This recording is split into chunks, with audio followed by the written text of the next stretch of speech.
السلام عليكم كسر دوادا برنامجك الصومالي نيوز برنامجك إنه ما أنت وحنا كسابسين هاي دورك يكالنت أي عياران هوينك الصومالية أي كعياران بالشدة الصومالية ما أنت وحنا هل كان كوريسنا إننا لبا فهوينا أو تدواي عرقة أو كنا الوطن كان دنمارك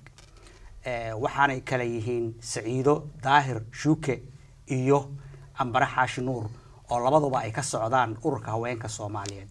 ku soo dhawaada barnaamijka sida aad ogtihiin ba haweenka Soomaaliyeed door weyn ayay ka soo ciyaareen wadankeena iyo wadankan aan joogno iyo Denmark waxaan jeclaan lahaa inaan gadaal ugu noqono bal aan fiirino taariikhda haweenka Soomaaliyeed ay soo mareen inaan gadaal ugu noqono waxaan jeclaan lahaa bal inaad wax yar aad ka taabataan waxaan ku hormarayaa Saciido شكراً علي.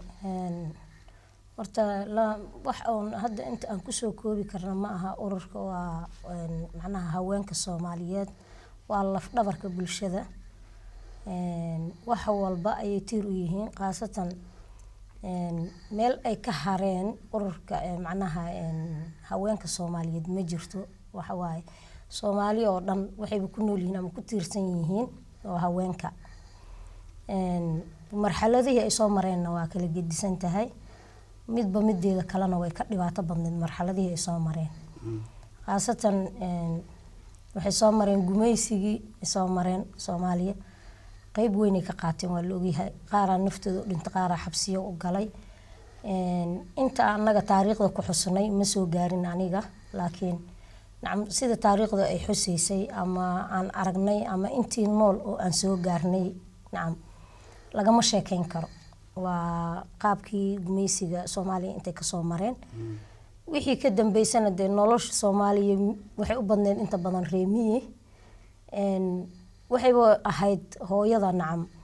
wax soo saarka dhanba qofka bini'aadanka ay ku nooshahay ama ha noqoto noloshii daruuriga ama ha noqoto noloshii deegaankii intaba wixii ka sii dambeeyay kulli cambara ku dari doonta إن شاء الله ولما كوبي كارو يعني معناها وحوي موضوع هو موضوع آدي أبلارن وي وأن نوسو كوبي كرين دقيقة قابن عمره هدي أدقون أسي راعديد سيدا هذا سعيدة يقولون أي كهذا شيء تاريخ الصوماليات مركز حتى كلا أقول نقطي دقال الذي أن كحروني هذا قال أقول نقطي وحي كدم بي محد كتر تعبان كذا ما شنته هو سؤال آدي وفي عن مسكح إذا أنا وبدأتي كله شرتي أنا هذه الشر أما سأنكو أهمية ده أي تاي إن أنا هوين كسومالي التاريخ ده عندي براعو أمان وقاده وشغوين كان وهيله مركز رنتا دولة لو نقضه مركز هو التاريخ ده هوين كسومالي ما أهن وحل جزء كوب كرو هذا الأنشاء لكن وحي نقول كتا وحي يكون في عنا له haweenka Soomaaliyeed wixii laga qorayna waa laga qoray wixii dambana waxa loo baahan yahay inay ka qoraan dadka way araga ah ama qabiirada oo adoo kala ah inaad ka qorto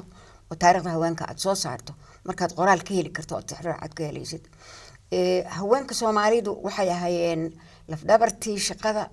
lafdhabartii guriga si kastoo aan rag u moodeyn inay ninku madaxda ah oo ninka xaaska ninka meesha madaxda ka ama ninka qanaacta qaba uu haystay inuu yahay isagu inuu ninka holyeyga oo hore u wada laakiin haddana ma ay ahayn sidaas waxay ahayd naagtu madax iyo manjabaayada ahayd maxaa sabab ninka Soomaaliga ah waxa uu qabto iyo waxay naagtu qabanayso way kala duunayeen fursad markaan dibadda aan ugu noqono dagaaladii ka dhacay dalka Soomaaliya waxa ugu muuqdo oo la soo dhajiyo dibadda la keenay waxa weeye gabar Soomaaliyeed oo halkaas ay falaar kaga taalo meesha saddexda ay kaga taalo lama oran karo xawtaaka iyo si ordaysa xabad lagu dhuftay lama oran karo waxay ahayd qof soo ordaayo oo ku dagaalamayo oo jabhad ah oo dagaal ugu jirta inay dalkeeda wax ka xoreyso basaas daraadii bay nabarku horteeda ugu dhacay sida ay walaashii hadda u sheegtay waxa jira gabdho badan oo Soomaaliyeed oo iyagoo uur leh la geeyay xabisida la geeyay tix maya kamid ah ina ukaasho kale Halima ukaas oo kale baa kamid ah oo hadda ku dhimatay London ku dhimatay oo meesha ay ku dhashay gabadhii bisha August ay ku dhalatay gabadheedana August la yiraahdo waa taariikhaha ugu weyn oo aan ka garanayo ma aanan joogin laakiin loo sheegay marka waxa weeye haweenka Soomaalidu door weyn bay ka qaateen waxay ahayn kuwii dabada ka waday oo ragga guwaaminayay oo laha war ka kaca dahabkooda u iibiyay naftooda u huray oo ilmahooda u huray oo gurigooda u huray bay ahaayeen taariikhda ay ka soo qaateen intii gabar caalamka ku nool ay ka qaatay 3 jibaarkeeda gabadha Soomaaliyeed ka soo qaadatay gumaysiga ay uga soo gashay sidii dhulkeeda loo xoreeyo xorrimadii markii la herayna ma ay harinin waxay ragga hubu guwaabinaysay inay maaragtay وين رأينا شيء يعني كل جواب السو إنه رجع هراء الصعود ضدك هراء الصعود ضدك هراء الصعود وحبر الشذا هو يد وحبر الشذا هيد هو يد تشقي سيء هيد هو يد ترجع جواب سيء هيد هو يد مدة نك دعك إلى لسه بيرجلين وسمي صوت راه وركك عماشان سان نقول إن هذا كأنه جواب من يدا هاي marka haweenka Soomaaliyeed waxyaalaha ay qabanayeen ma ahan wax halkan ugu soo koobi karo hooyada Soomaaliyeed ama gabadha Soomaaliyeed waxay ahayd qoyska meesha lagu cararanayo iyaday ahayd oo loo hurdo tagayo meesha wax laga cunhayana iyaday ahayd meesha dagaalka laga qaboojinayo ninku markuu kulaan loo qaboojinayo iyaday ahayd marka taarikaalin weyn bay ka soo qaateen haweenka Soomaaliyeed marka waxaan dareemayaa maanta haweenka doorkooda uu ahaa mid aad iyo aad muhiim u ah Saciid haddaad si adiguna sii raacisid 1969kii waagi markii inqilaab ku dhacay oo loo wareegay militarigu la wareegay wadanka siyaad bare laftiisu maartay laftu wuxuu fikrad buu ku soo daray meesha ahayd in haweenka maartay laftooda inay ay qayb ka noqdaan maartay bulshada ku dhexnoon lahayd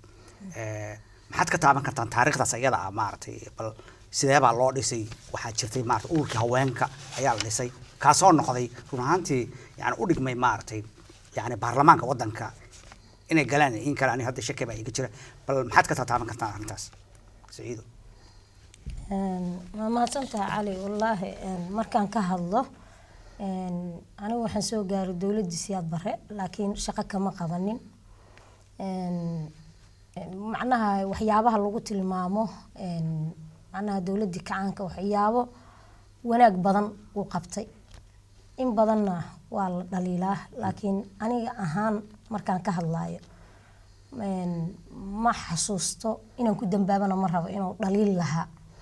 sababta haduu dhaliil lahaa maanta wax wanaagsan dadkii dhaliilay wax wanaagsan inuu bedeli lahaayeen haduu dhaliil lahaa qofka bili aadankaana dhaliilka ma dhamaato iyo macnaha tabasho laakiin tabashadii ma aysan noqonin tabasho ninkii isaga wixii uu ku dareemayay wax ka wanaagsan keenay ma noqonin 20 sano aan burburnahay waxaan xasuustaa iskoolan aadi jiray dugsiyan aadi jiray wadan nabadahan ogaa dhibaata laga soo maray halgankii dhibaata laga soo maray dawladii muxuu ahaa dawladihii ka horeeyay way isbedeleen dimuqraadi ahaayeen isagana nacam wuxuu sameeyay intii anaga aan xasuusano oo ku soo kornay wax wanaagsan ma aanan arag qof Soomaaliyeed oo dhibaatan qaranaan ahayn macnaha markii siyaasadda laga sheekeeyo anigu aabe askari oo ahaa korneyla waxa wadankan laga soo marana wax badan oo nooga sheekeeyay iyo khaasatan markii hadda dawladii dhacday dhibaatada dhacday annagana de waaban aragnay dhibaatada wayna taabatay meel walba oo joogno marka waxyaabaha uu sameeyay waxa kamid ah in macnaha raggu markay mushaar qaataan mushaarka iyaga maamuli jiray ragga haweenka Soomaaliya waa loo ogyahay macnaha nimanka lagu tirsanay mushaar ahaan hooyada waxay ahayd tiirka guriga ahayd mar walba macnaha waxa la ii sheegay oo aan arkay inta badan aan arkay in macnaha uu siyaad bare isagoo u hiilinayo qoyska hooyada nacam in uu ka reebi jiray mushaarka ninkaas meesha uu joogo oo kaga reebo si uusan ugu guursanaa kale amaba uu meeshu tago wuxuu doono uu ugu falan ilmahan iyo gurigan ay sabaabiin نعم تاسنا wax muhiim ah oo macnaha aad macnaha ugu faraxsanayeen macnaha haweenka oo macnaha waa kaalin uu soo qabtay oo weyn oo la hilmaami karin le qofku markii wixii loo soo qabtay waa in laga sheegaa dawladii ururka haweenka kullay anigu warka ma hayo badan taariikh badan kama hayo urur haween wuu jiray wuuna socday adduumaadkeena ka qayb galayeen kullay cambara iiga xog ogaalsan taas nacam wuxuu ahaa nin mar walba dowladdaas ku tiirsan haweenku ahaa kaalin weynna wuu siin jiray inkasta oo wax badan oo jira oo dhibaato ah oo macnaha haysata haweenka markii la yiraahdo dhinaca siyaasadda ama kursiga ama sadimada markii la yiraahdo in ay ragga kaliya isku koobaan oo ilaa hadda oo burbur dhacay oo wadamo dimuqraadi horumar la arkay baaba ilaa hadda waxa la diidan yahay nacam wixii ay xuquuq ay lahaayeen marka taas oo soo noqon doona xuquuqda haweenku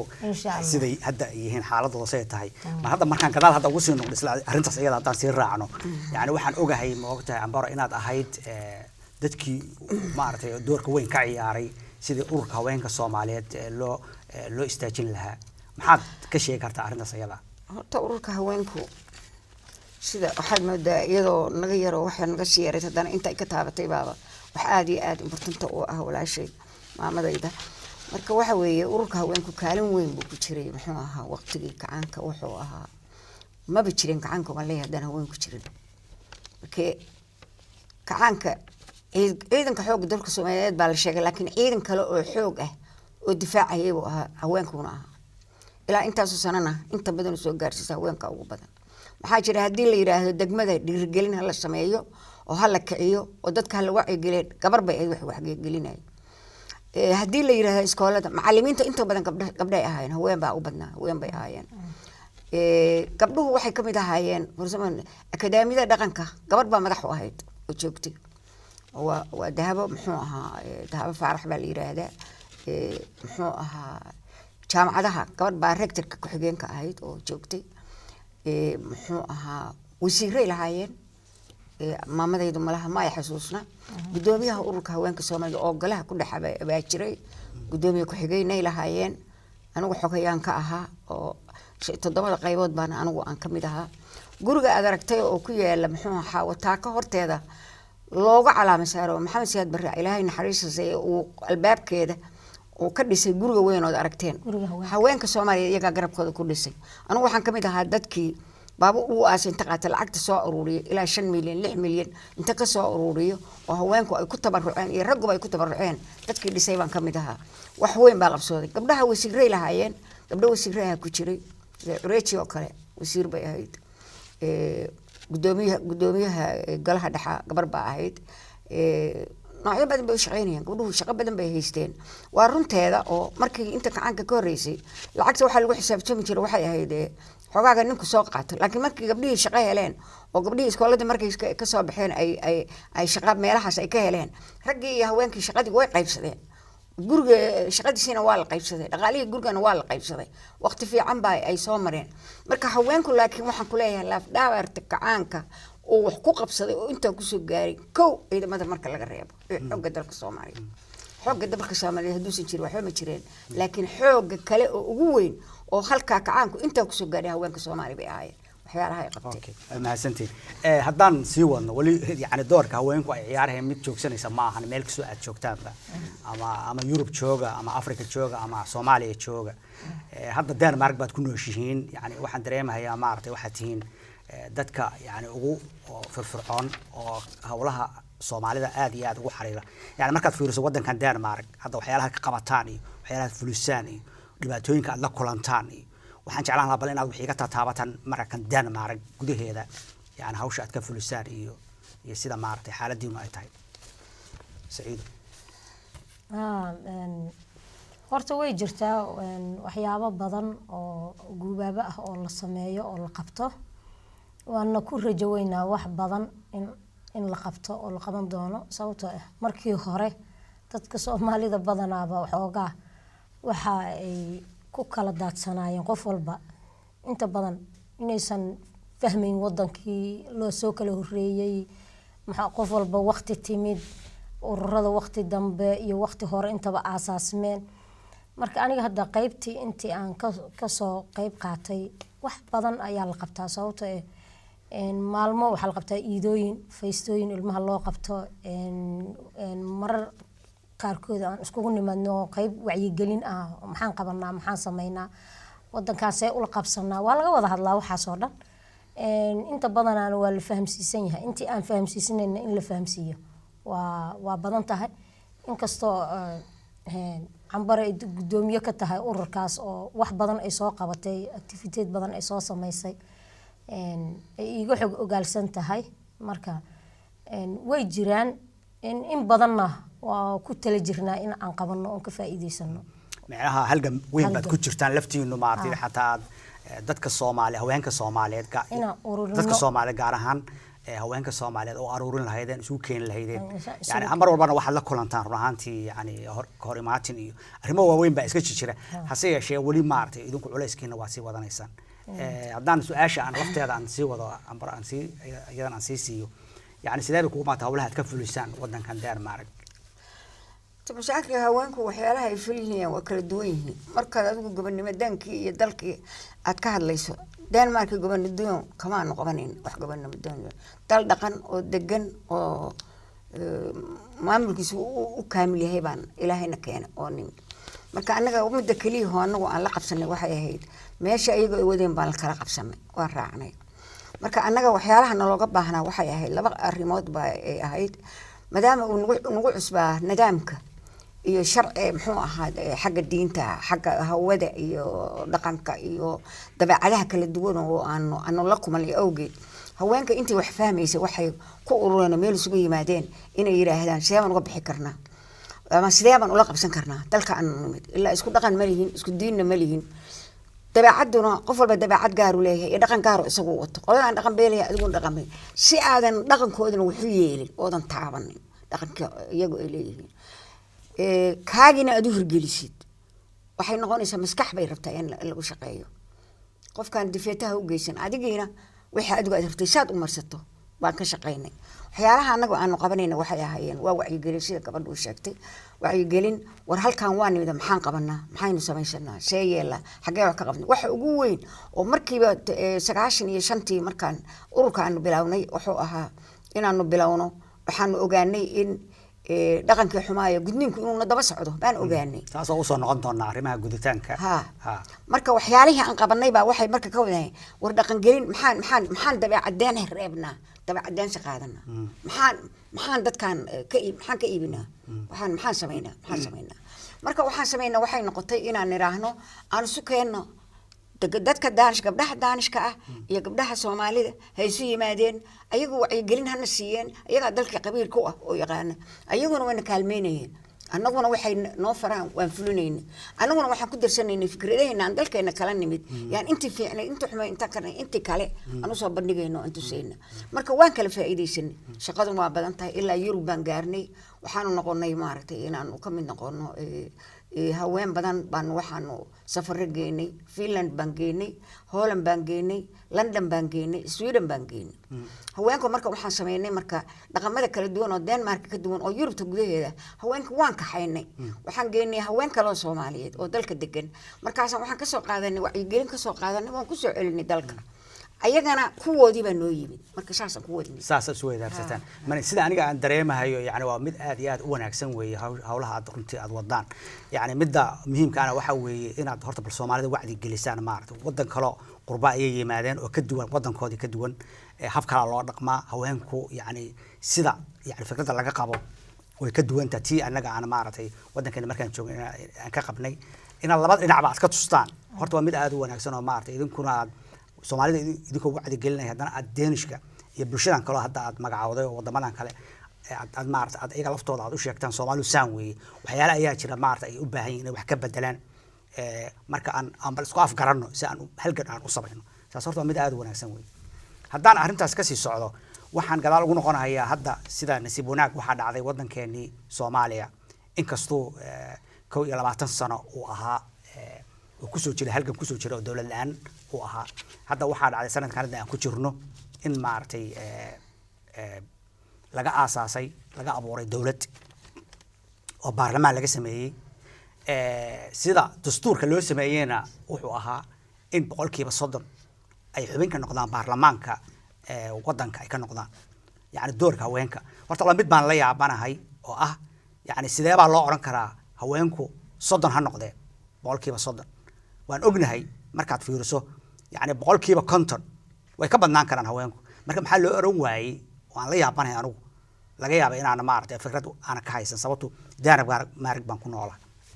waxaan jeclaan lahaa inaan ogaado see loo yiri 30% baarlamaanka xubnaha ka noqdeen sidee bayse u dhacday yani inaan laga dhiginin 50% inaan laga dhigin haddana heerka sidaan ognahay maaragtay 12% kaliya ayaa xubin ka noqday baarlamaanka hadda jira taas maxaad ka tataaban kartaan yani maxaa keenaya waxaa hor istaagay maxay yihiin maxaad u malaynaysaa fikradaas iyada horta taas waa iska caddahay qof oo Soomaali ah kama qarsoona arrintaas dhinaca siyaasadda markii loo kaco raggu iyagaaba isku hirdiya oo 20 sano heshiila waa macnaha su'aal u baahan isweydiisba ma aha iyaga ku heshiin waaye haweenna inay soo gasho meesha iyada oo aan si gaar ah loo diidanayn oo hadda macnaha aan isleeyahay ragga Soomaaliyeed nacam way necab yihiin dumarkooda waxaa jira ama darisku iyo ummadaha kale in la wadaagaan Afrikada intaba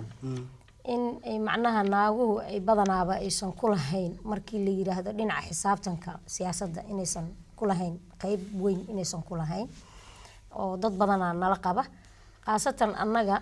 wadankeena dhibaato ka jirta iyo burbur oo waxa duruuftan basaamixin inay naagu qayb ka soo noqoto annaguna raaliba kama nihin inaan qayb ka noqono wadankeena iyo baaba'san mideeda kale 30% markii la yiri annaga rajo weynaaba na gashay oo waxa waaye wax walba waxay leeyihiin waqti iyo xilli la gaaro maba loo ogolaan lahayn aan u malaynayaa dad 20 sano isu burbur ahayn oo isa dhibaato dareemi lahayn in dhibaatadaas ay soo mareen hooyooyinkii ama dumarkii wixii Soomaaliya ay ku fakadeen 20 sano inay hooyo tahay hadii la qaxay iyo hadii dad wax la siiyay iyo hadii macnaha qoys macnaha dhan walbaba waxay ahaayeen macnaha haweenka marka waxayba garteenba in 30% ay leeyihiin bayba garteenba oo waxa ka keentay nacam duruufaha ay galeen awgeed ayaaba ka keentay intaasba loomaba ogolaadeen sida aniga qabo haddana maadaama uu wixii uu yahay urur macnaha 4.5 iyo qabiil maadaama uu yahay bayse horta naagtii waxba ku helaynin ka Soomaaliya qabaa'il markii la yiraahdo naagtu qabaa'il ma aha waxa hortaagan ay weydiiso su'aasha hortaagan boqolkiiba 50 in la dhaho mar waa su'aalo waa macnaha dhibaatada ka keentay inay boqolkiiba 30 dhahan inay yihiin haweenku inay noqdeen macnaha dadkii wadanka badbaadiyay way u garteen taas talabaad macnaha waxay ku suuroobeen boqolkiiba 50 la dhaho dawladdeena waxa mar walba lagu saleeyay ilaa hadda dawladda ku meel gaarka ahayd ilaa hadda tan hadda socod meel gaarka baxday in la yiraahdo 4.5 waxa lagu qaybsado 4.5 waxa lagu qaybsaday markii la yiri Soomaaliya way is dhaleen wayna isla dhasheen naagtu qabiil ma leh maadaama aysan qabiil lahayn waxay noqotay in ninkii la yiraahdo war laba hadaan dooranayno laba nin ha noo gasho koosnaagtu qabiil kastay u dhashay oo dhaxda marka waa duruufta kale oo hortaagan taa ayay noqotay marka 4.5 hadii aan ka gudubno waxaan u maleynayaa inaan kaalin weyn ana cidna aysan noo diiri karin inaan gaari doono insha Allah yani 4.5 hadda magacaas macnaheedu waxa weeye hadaan dadka aan u sheegno maartay waxa weeye nidaam ay dawladii hadda aan si hore u sameysana ay ku dhisnayd oo qabiil ku dhisnayd bay ahayd marka yani taa dareemayso waxa weeye arrimahan waa arrimo qabiilka la xiriira arrimaha aad u malaynaysa maartay inay hortaagan yihiin maxaad raacin lahayd ambara adiguna balaanta sayada anu waxaan raacin lahaa horta hada waaba iga dhameysay laakiin midaan raacin lahaa waxa weeye 4.5 intaaba la gaaray waa fandad markii la yiri oo muxuu ahaa qabiil walba laba qof laga soo waday labada nin oo loo soo dhiibay oo qabiilkaas matalayo la yiri adinka naga wakiila wuxuu u qayb qaadayaa nin gabar uma qayb qaadayo gobol waxa jira ay afka u darin waa runteed oo walaashay waa runteed marka ay ku leedahay muxuu ahaa gabadhii waxay u dhalatay nooc walba ay u dhalatay oo hadeer waxaad markaad fiiriso hadda gabadha muxuu ahaa hadda prime minister ku qabo waa naag bargidir weeye ninka prime minister ka soo noqdeen waa nin Maryaxaana Soomaalian garan oo haddii hadda halkaa loo fiirin lahaa waxaa la dhihi lahaa oo ninku waa hebel gidiri muxuu u siin wayaa ninka mareexaan maxaa gabar loogu soo dhigi waaya meesha loogu soo dhigi waaya xisaabtan kale inaga aanan weligeen aanan fikri doonin baa meesha ku jira wuxuu ku leeyahay aniga meel baa qabiil dhan baa iisoo doortay qabiilkii haddii aniga qabiilkii la iisoo doortayna waxaa layga rabaa inaan nin meesha keeno marka naagi kuma jidho uu fiirinayay u dhaxdaaye waa runteed waa isdhanka u fikirtay waa dhan aad iyo aad u fiican laakiin anigu dhanka kale markaan ka fikiro ma uusan u fikirintaas gabadhu waa ina xaashin nuur yare ninka wax dalbayaana waa anu in adeerkaya oo labada nin soo diray anaa mid in adeerkaya marka aniga meesha iga qaadan lahaa wuxuu ka qaadan lahaa walaalkay oo nina nama kala soocin laakiin walaalkay buu qaadanayaa wuxuu ku fikirahayaa nin hadduu meesha soo galo xooggii iyo quwaddii baa badanaysa marka nimankan maskaxda iyo mentality ay ku fikireen anigu wax kale wey yani ma u malaynaysaan haddii uu reerkii la yiri maaragtay soo dirsada baarlamaanka dad usoo dirsada ay qof haweena soo dirsadaan in qabiilada kale yiraahdaan ma ujeeda dad baa lahaba waxay hadda haween noo soo dirsadeen miya ma u malaynaysaa inay yani arrin kale noocaasna ay meesha jirto maxay sabab ugu muuqataa wallahi inta badan kama marna sababtoo dhaqanka Soomaalida wuxuu ku saleysan yahay qabaa'il marka meel haddii waryaa meel ku tagaya hadda waxaan maqlay sheeko ah Kenya ka dhacday qiso ah ka dhacday Kenya oo gobolka macnaha Kenya dhexdeeda ka dhacday macnaha waa Soomaali Kenya ma Soomaalida kale ma aha waa Soomaali Kenya oo dawlad leh marka waxa la yiri keensada xildhibaan markaas qayb kamid ah xildhibaanka waxay geysatay naag kii kala marka wuxuu yiri anu familkan hadaan nahay ma geysanayno naag gobolkan hadaan nahay sababtoo nacam waxa haddii ay naagtii intay dhasho uur yeelato waa qiso cajiib ah markaan maqlay ma waxaan leenahay xildhibaanadeeni waa dhash macnaha waa saban jaahili يعني حلدمان ما بدل كرتبة يعني وابع عجائب موت معناها هذانا يليدت لليدا يو ناكتي أو للي هاي حلدمان ده نوار الشيء معناها إلى ميل لسوس كتام أمولي كجرتا أوكي وما يفهم هاي دار مارك سيتها يعني ما وزير با مارتي شق أنت مركي لما أوريالته لما أي دلان أي مارت حتى نك حتى لفتيس وشقة ده كتشوك سدوا يرادو وحن حنانين هيا مارت المايجا مدة هراء يعني ساسو ما يفهم سنة مركز هذا أشياء يسوى من عجائبة ومن عجائبة مركز وحيري ما هدين اللي يراد حلبان الدين ماذي أو الحاضر سرعه حلبان نذي وضل ما يكون مقطع مياه لهنا يعني المملكة اللي يرادو فرتاب لو ضيعنا ولا كشنا مركز لبعضها سنة إسكجرتا أو الدون كأيضا هرمرا إلا هذا وحاجرة وعيابها سأسكجرة وسامحين المركب إن وسأسكت إيمان دونتا إن شاء الله. وسأسكت إيمان دونتا. هذا كسيس عنه يعني هذا وحنا وصلنا قرينا بل يعني سلا قيس كأيان كلا وصلنا قرينا يعني حاجة بربارين تقوبتك سان هذا وجه دنمارك المملكة مادان دنمارك سكال أيام ما الله بربارية نقن كلا يليهن هب كلا يكسعدان Soomaaliya habkan ku socon jirin maxaad ka tataaban kartaan doorka haweenku labada dhinac markaad fiiriso yani ay ka ciyaaraan yani qoyska iyo barbaarinta ubadka waliba gaar ahaan markaad culays saartaan Denmark aad culays saartaan sideeba maxaad ka tataaban kartaan taas wallahi laba dhaqan oo aad u kala gedisan waaye nambarka koobaad hadda ka hor islaan oo Danish fiitii ilbeyga kuwa dadka caawina waxay iga sheekaysay nacam markaan tago aan wadankay intaan ka tago wadan kala tago waan baqaa macnaha waa qof sharci leh waa qof wadan weyn ka timid nacam waa fahmi kartaa macnaha qofka inay wadankeeda wadan aan ahayn ay joogto Soomaalidana waxay wataa waa dareen ku joog dalkaaga dalaan ahay marka waa wax sax ah waa nagala soo dhaweeyay waa nimid laakiin horta wadankaagi ma aha waa nambarka koobaad isku luuqad maahidin oo iduna waa dhibaato kale ta kale waxa laga yaabaa hooyo badan inta hooyo oo timid inaysan la imaanin aabe oo kaligeed ay socotay waa dhibaatada kale kuwii inta joogay iyagii badanaa isma haystaan marka lama koobi karo dhibaatada cunug baan haw aadaya anagu markaan wadankeennii joognay waxa aad waarid iyo dad iyo ehel aan caawinay wadankeennii aan u dhalanoo naqiinay oo afkii iyo luuqadiisa buu ahaa kan laakiin waa ka gedisan yahay waa wadan kale system uu leeyahay systemkiisa ma taqaanid noloshii ma fahamsiisnid noloshii waa qaybo badan ay u qaybsan tahay wax ku caawinaya ma laha ilmahaaga aabahood lama socdo macnaha wax la soo koobi kara ma aha laakiin markaan fiiriyo qaasatan wadankan iyo sida qofku markii iyadoo ay ku tala gasho hooyooyinka Soomaaliyeed oo xataa marka Deenishka aad weydiiso ay ku sheegayaan in macnaha ay tahay haweenka Soomaaliyeed inay yihiin dad aad u adag maadaama naag 5 cunug iyo wax ka badan wadata ay haddana ka soo baxday wax sahlan maaha waxay geynaysaa 9 mid waxay geynaysaa Banhow mid waxay geynaysaa school iyadii waxay aadaysaa ama school ama baraatig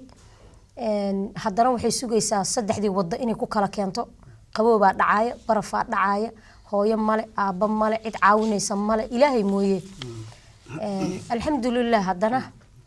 in badanna way ka soo baxeen in badanna wali way la ciirciiraya marka ma taas yani waa midaan dareemayna maarta haweenka yani doorka ay ciyaarayaan marka u fiiriso ragga hadda dhawaan waxaan joraan ka aqrinayay Copenhagen inay ku soo bateen niman badan oo Soomaaliyeed oo aan meel degaan haysanin taasna waxa keenay oo marka akhriso waxa weeye maarta haweenkii ayaa waxay yiraahdeen warheed maadaama aad guriga aadan hawshii loo baahnaa aadan ka fulin oo mas'uuliyadii ku saarnay aadan qaadaynin يعني واحد ما أعرفه ماشي نقول تعالى ما تشرين يعني قارقات يعني واسكور يمادين طبعا نظام كان هل كان قفك المركز المنتشران يعني قفك الدريمة هي ما أعرف إنه فلودي هاي يعني أنت بدل الدركية مركز ما بدل أي دبادة كسر دعي أو دبادة وتمي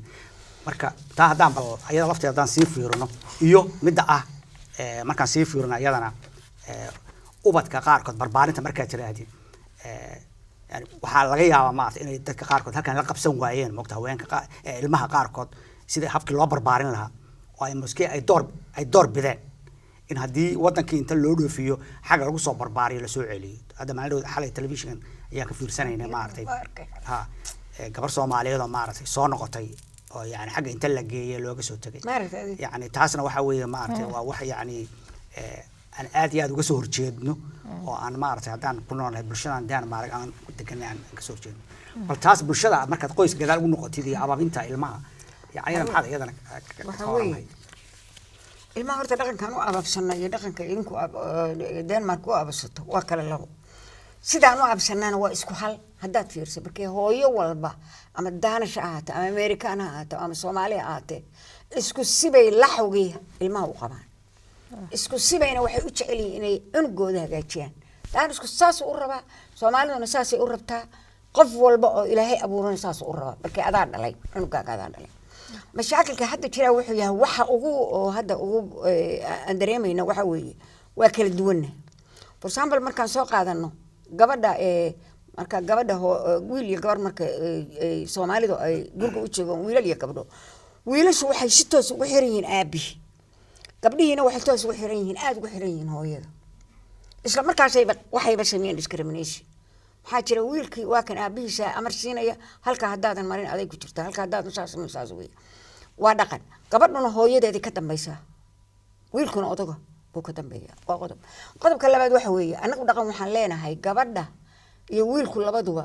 iskool ama hadhigtay ilaa jaamacadaha ka soo baxeen intay ka guursadeen reerka ka baxaan odaga iyo habartii reerkii la joogayaan kuwaana 18 kaga baxayaan marka kuwa hadda dalkan yimid dhaqankii waa bedeleen dhalinyarada Soomaalida waxay tiri ninkan aniga saaxiibka galaaska ila dhigta markuu 18 guru iska dagayo xorbu iyo xageed iyo cabiidsanaysa oo iga tag buu iga leexo waa dhibaato kale oo jirta oo meesha taala oo marka waxa weeye anagu marka ka dhaqan kale leenahay waxa weeye anaga dhaqankeena marka runta ah ababinta ilmaha la ababiyo waxa lagu ababiyaa inuu san waalidku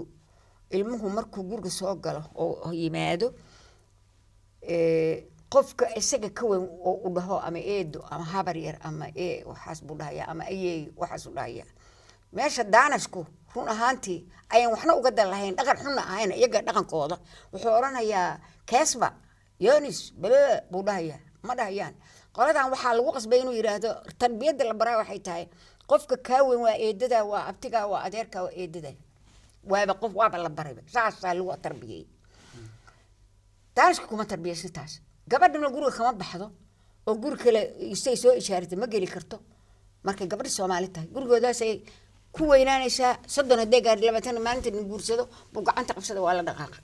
wiilkuna markuu naa guursado halkaas uu aadi inta kale aqalkaas lagu wada aruursay dhaqanka tarbiyadii hore saasay ahayd marka hadda waxa isbedelka dhacay baa mashaakil waxay tahay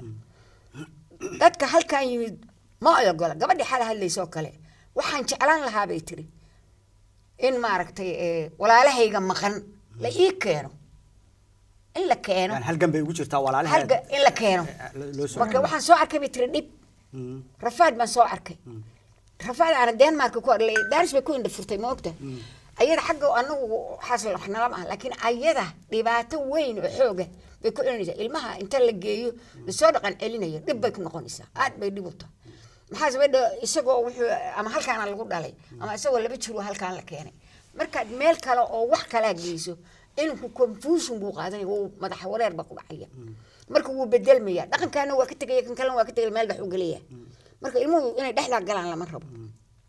labada dhaqan kooda ay u bartoon ayagu iska lahaayeen islaamnimada ah in loo daayo iyo hadii aan loo daynay in kan ay la dhaqmeen inta wixii xunna laga eliyo oo laga caabiyo laga tarbiyeeyo haddana laga daayo in lagu cadaadiyo taas aniga ban ka soo horjeeda taas aan ku qabo ilmahaaga hadaad si fiican u ababisid waa la wada yaqaanaa waxaan ognahay dad badan oo maartay ilmahooda si fiican u ababiyo aad iyo si fiican u ixtiraamaan aniga laba wiil baan ayaan leeyahay waligood magacayga aniga ma oran cali ma oranin yani ma oranayaan aab ayay yiraahdaan hooyadoodna hooyay yiraahdaan macnaheedu waxa weeye waxay ku xiran tahay sabka adiga aad u aababisid ilmahaaga yani haweenka iyo ragaba runtii culays weyn baa saaran hadda mid aad ka hadasheen sida ragga iyo haween wiilasha iyo gabdhaha loo barbaariyo ama loo koriyo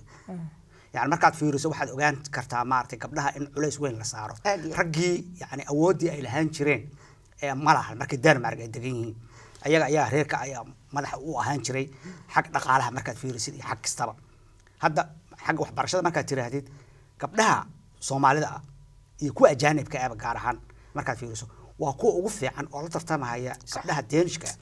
hadda maalin wadaan tusaale idin soo qaado waxaan shir la yeeshay haweenka gabdha badan oo Soomaali mid iga yaabaysay waxay ahayd waan filay waan ogaa ma ogta inay wada dad wada yani tacliin inay yihiin waan ogaa laakiin mid aniga aan ogaaday oo ii baxday waxay ahayd inay ahaayeen dad wax tara inay ahaayeen dad wax garada dad kula doodaya oo waxa yani aad waxa qaladka ana maartay ka sheeganaya waxa saxda ana kugu raacaya soo ma jeedid marka gabdhaha Soomaaliyeed runtii door weyn ayay ciyaareen taasina waxaan dareemayaa waa haweenka Soomaaliyeed ayaa maartay ayaa sabab u ah taa hadaan ka sii socono waxa jira arrimo kale oo maartay taas waxba si raacay wax yar hadaan ku darsado si raacay hadda nacam ilmaha la celinayo iyo tarbiyada guriga horta tarbiyada qoyska waa run qoyska ka soo abawda annaga macnaha markaan waxaan kale wadankan markaan joogno reebaadiye iyo reebaadiyaha dhaqankooda waa dhaqan culus oo annaga aanan awoodin waxna aanan ka garanaynin hase ahaatee waxaan la gan jiray awoowayaashan iyo abayaashan ka yimid waan la gan jiray waan la soo tusi jiray xilliyada fasaxyada waxaan ku soo qaadan jirnay waaye aragnimo nacam ayeeyo inaan soo barano awoow soo barano geelay raaci jireen arigay raaci jireen caanaha dhulka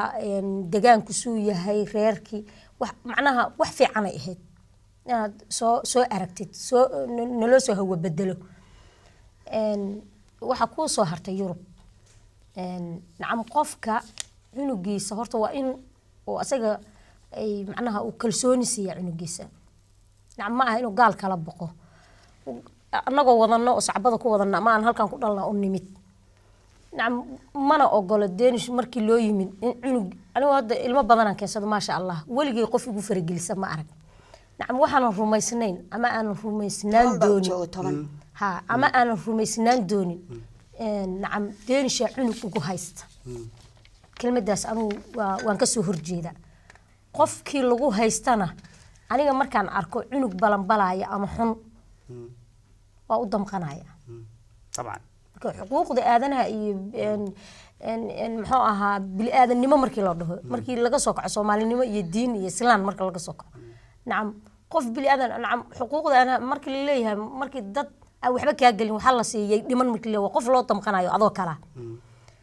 ani waxaan aaminsanahay cunugaas cunug loo damqaday inuu yahay usadeenish cunugaagu kugu soo faragashanayno mustaqbalkiisa waan diiday taas ani waa dhaliil jirta hadii cunugaaga lagu qabsado oo waalidkiis ka socoto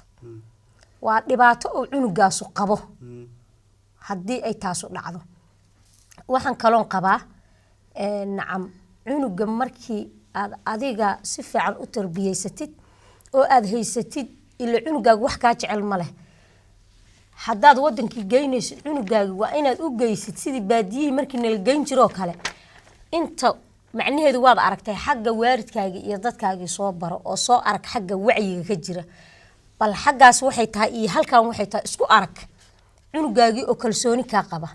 cunugaagii oo aadan dhibaato u geysaneen cunugaagii oo fiican oo idinka dhaxayso xiriir idinka dhaxeeyo waayo aragnimo aan halkan oo xagga ku soo qaadan kara waayo xagga waxa taala diintiya taala waxa laga yaabaa inuu cunuga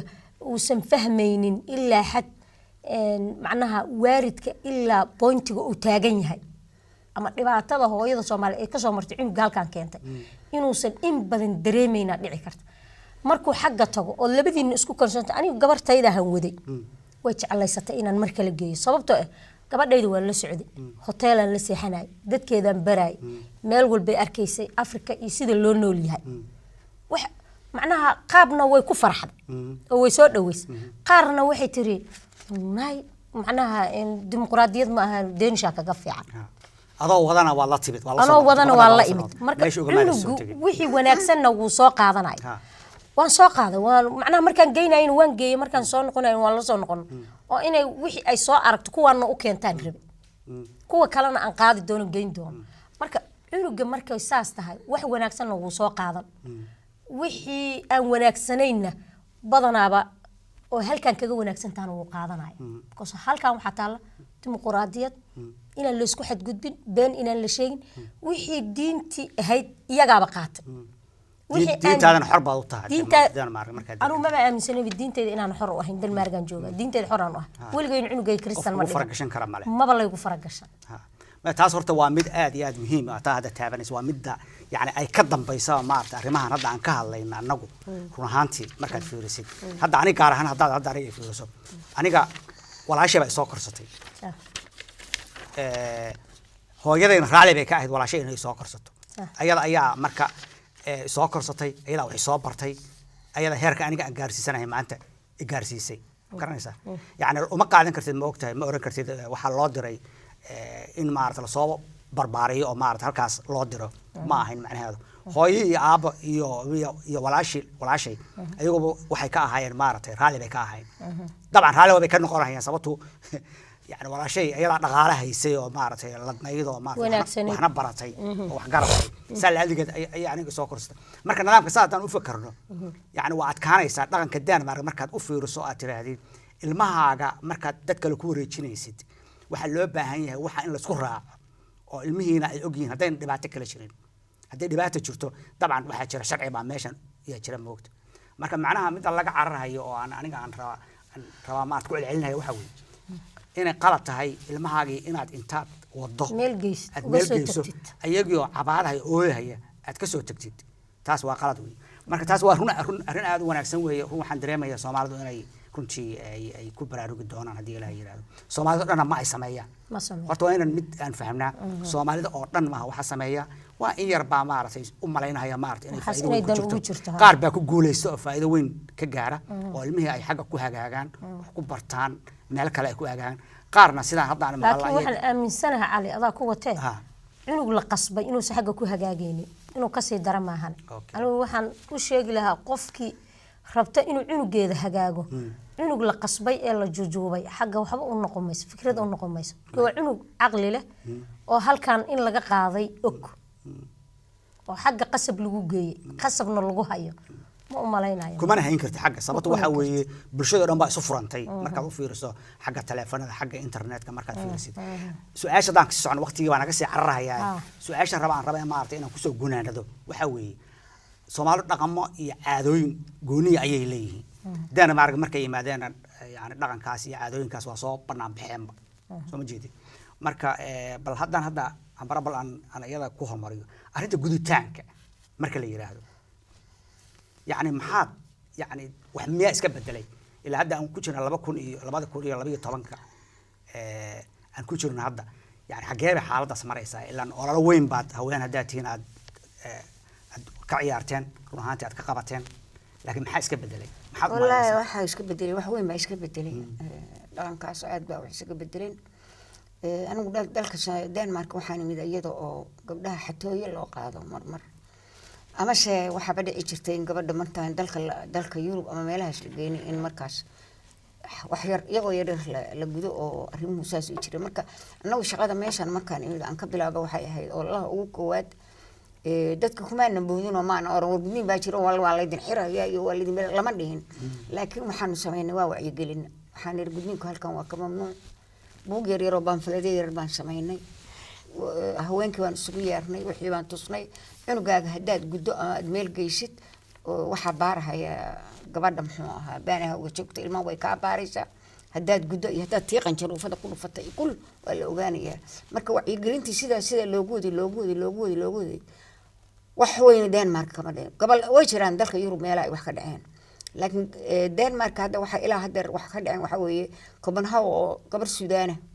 ay laba cunug ay la tagtay laba gabdhood ay wadoominna la soo guday tii la guday ma tii kalena wargeyso tiri walaashay waa la guday way jirinta oo la qabtay 3 sano lagu xukumay oo ninkii naagta isku khilaafeen laakiin Soomaaliya kama dhicin Soomaalidu hadda waxaan aaminsanahay markaan been aan ku sheegay gabar Soomaaliyeed oo rabta gabadheeda inay guddo lama arko marhaban gabdhuhuna waxay markay gabadhii 5 sano ama 6 sano gaarto الدنيا دبي وشيء يسوي له قدي وحاجة أنا إسكالي هذا وحال وأبور مركي لبتشي سدح شيء بانه هو تكتي يا وحال وقبل بكركا يعني لتعبان إسكال عليه تذكر الجدا وحي بعد جاه لو شوي مركز ناقه هنا حد وحي بآمنين قبل هذا اللي يرده هذا دلها هي هو إنك بدن هذا الماء دلها هي مركز أنا شاكدي هوري يجيب وبدل أنت قاعد بيوبدل أنت كبر ولا وحي لا هي الدين بعد جيش ما رقم بوها حن وحنون بدن مربنا هذا واحد تاني مربنا هذا وضع مركز لو يروح تاسها وحكسوا بحانه واللي يراه هذا نبى أساسي وكان أساسي لكن هذا وحنا نقضي وحي شيكو يكتر كتان ونقضي مركز تصاص وفيروس يعني وحوين بس كبدلي هوله قبتين هذا هوينك الصومالياتين يعني دورك كعيارتين هذا تصاص هوينك فيروس الموت صدمات تاجن وحوي رجع لفتوضو يعني waxaa laga yaabaa ma ogtahay qaarkood inay ma gabar aan gudnayn baan guursanaya oo Soomaaliya taas waa mid hadda ku soo waday hadaad ay qabsatay waxa weeye ragga dhibaatada haysata waxay tahay dhibaatada jirta waxay gabar buurka qabasay loo guursanaa magaalada taala abuur laqab gabadho magacaas xun baa loo bixiyay waxaan tagay magaalaan tagay Afrika kamid ah maran fasax u tagay waxaan u tagay gabar aan saaxiibnahay oo farmeeri oo guri qolka jiray ii moobay tiri markaan tagay laba gabdhood yar yar oo midna waa 6 jir midna 9 jir bay ahayd waxay tiri gabdhahana waxay yiraahdeen ilaa hooyadu abba soo waxay yiraahdeen nagud gabdhiba waxay leeyihiin nagud bay leeyihiin marka waxaan gabdhaha inta gudin ma la hadli karaa gabdhaha anigu ha waa la hadli kartaa gabadhii aan mid u yeeratay 9 jirka ahayd waxay yiri maxaa mindidaas naagtaas haysata ka doonaysa mindi hilib bay ka jaranaysa oo lagu gudayaay waxaadan ogeynaan ogahay tiri maxaa ogtahay gabdhihii baan suuqa ka mari waayay tiri kuwii kale waxayna leeyihiin tiri noo soo dhigo istus adigana waxaaga annagana waxaynan ku tusaynaa marka waxaan tusamahayo waa ka jirkiga iyaal marka waxaan tusamahayo marka saas daraad hooyaday waxaan ka codsaday haddii kale waan isdilaya bahalka la gooyo يعني hortayda lagu sameeyay hortayda indhahaygaan shaar yani mid aad yani runtii naxdin intaan hadda Saciida aan ku wareejin hadalka yaa waxaan jeclaan lahaa ma ogtahay inaan balgadaal u noqdo gabadhii Soomaaliya laga soo celiyo telefishinka xalay lagu wareysanahay iyo hameen hore yani arinta guditaanka waxay tiri waa lay waday bay tiri meel baa la geeyay aroortii yaa waxa ay ku soo kalahay 3 ilaa 5 haweena ayaa ay ku soo kalahay oo waxay yiraahdeen maartay oo maxaad ka rabtay way kiciyaan maxaad ka rabtay hooyada ma la haday waa ku gudaynaa gabadhii indhahay kala furtay waxay ku bilisaynayna ha ma gudaysaan okay gabadhan deer maarag bay ku korto moogta ma gudaysaan waxay tir bal musqushan aadaya bal isuga wasay noo sheegaysa telefishinka moogta internetka laga fiirsan karaa moogta gabadhi markii ay musqusha aadi lahayd ay ka aadi lahayd orod bay qabsatay haweenka waa ka daba ordeen si kasta intay yeeleen saasi noo sheegaysa moogta si kasta intay yeeleen ayay soo qaban waayeen ma garanaysaa yani saasan u malaynay inay ku badbaaday adigu maxaad arrintan ku daran lahayd Saciido yani arrintan guditaanka markaad fiirisid gabdhaha inta la geeyay la soo gudayo iyo wixii kale adigu aad damacsantahay inaad ka hadashid arrintaas ayada wallahi caliyow nacam aniga fikradaas markaan fiiriyo waa aan ka soo horjeeda sababtoo qof halkan ku kortay in Soomaaliya loo celiyo horta diinna ma aha waana jaahilnimo mid ugu weyn waxaan isleeyahay sheekadaasna way jirtaa ragga xagooda ah oo nacam dhibaatada sorta Soomaaliya way jirtaa oo hadda ka hor gabar saas oo kale ay ku dhacday oo qisaani soo martay oo macnaha gabadhaas aan arkay oo la yiri macnaha gabadhaas lagu soo furay xataa nacam oo ala ma gudmid oo ninkii macnaha u arkay nooc kale inay tahay gabardee aan ba gabar ahayn gabadhiina la cadeeyay oo dhakhtar loo geeyay gabarta horta taas way jirtaa oo ragga xagooda ah inkasta oo hadda wacyi gelin badan ay jirto oo nacam diintiisa fiican loo bartay oo la ogaaday in nacam inaba hal ekaatay sheekh kasta hadii la weydiiyay oo wax qiila u haynin maadaama oo wax qiila u haynin ay tahayna dambi kabaa'ir labada qofood oo waxaan sameysay ilaahay xaqiis ku qoran tahay wixii ilaahay uu ka qabo qof yiro dhiig ka daadisay diinta waxay ka qabtaan ognahay oo waliba haddana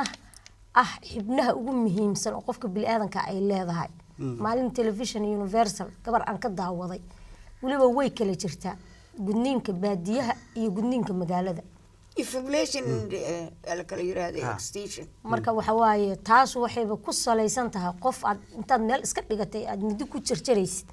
oo cudur inay qabta aadan ogeyn oo dhiig karin inay qabta aadan ogeyn oo kabaabiyaysan oo dawahaysan oo caafimaadaysan oo waxaysan horta ilaahay badbaadiyaaba nasiib iska leh marka dib u fiirsato nasiib bay leeyihiin kuwa magaalada joogana waa waxay u haysteen markaas way ka roonayeen sida loo jarjaraa kuwan looma jarjaro waxa markaas wax sameynay dhakhtar wax ogow ahaa sida kuwii annaga hadda aan soo marno kale oo dawadii haysta oo macnaha caafimaadkii haystay alxamdulillah wixii horta dhibaatadaas soo maray ilaahay baa ka caawini kara marka dhibaatadaas qofka soo martay oo haddana markaan xasuusto baadiye iyo magaalo intaba dhibaatadaas qof xasuusan oo hooyaa inay ku dhaqanto oo haddana la yiri diinba ma aha nin wuxuu sheegay ha sheego marka qof walba go'aan ka gaarto oo la yiraahdo naag walba oo Soomaaliyeed inta dhalan doonto iyo inta dhaltay inta hadda joogto la yiraahdo waxaan ma soconayaan oo culimadii ay dhinac ka qaadato oo hooyadii ay qaadato ilaa waaba loo sheegay horta inaba la akaatay qaasatan gabadhan hadda inta la celiyo xagga la geynay waa wax qalad ah waa wax sharciga islaamkana aysan dhigaynin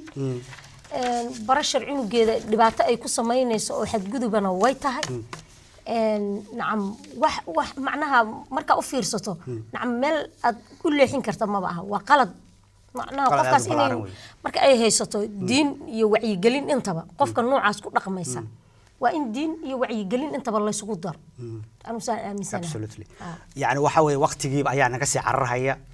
waxaan halkan ku soo gunaanadayaa barnaamijka maanta oo aan ku wareysanaynay Saciido Shuke Daahir Shuke iyo Amara Xaashi Nuur oo ku saabsanaa arrimaha kaalinta haweenka Soomaaliyeed ay ka ciyaaraan bulshada Soomaaliyeed barnaamijkan waxaad ka fiirsan kartaan waxaan dhigaynaa YouTube-ka ayaan dhigaynaa waa midda koowaad talabaadna waxaad 24 saac ka fiirsan kartaa somaliportal.com nabadgelyo iyo is arag dambe wanaagsan